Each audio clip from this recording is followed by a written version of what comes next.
Good morning. This is Mark Lyons with Lessons from Nature. If you look around you, the world is just in a state of being.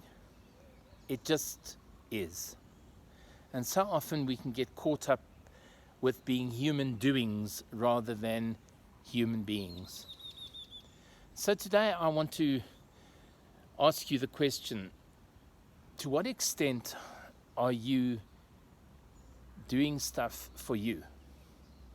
You know, I remember reading a book a while back, and the author just stopped at a certain part in the book, and the author said, just take a time to write down what percentage of your time do you give to yourself.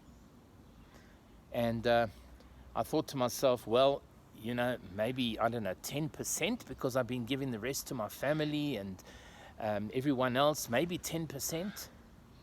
And then the author said, turn the page, which I did. And he said, if you're not giving 80% of your time to yourself, then you are giving from a depleted source.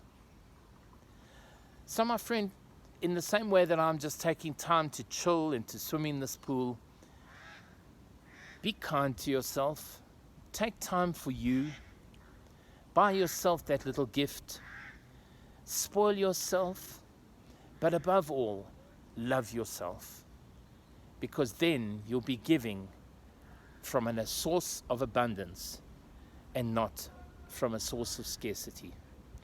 So thank you so much for listening. And this is Mark Lyons with Lessons from Nature. Goodbye.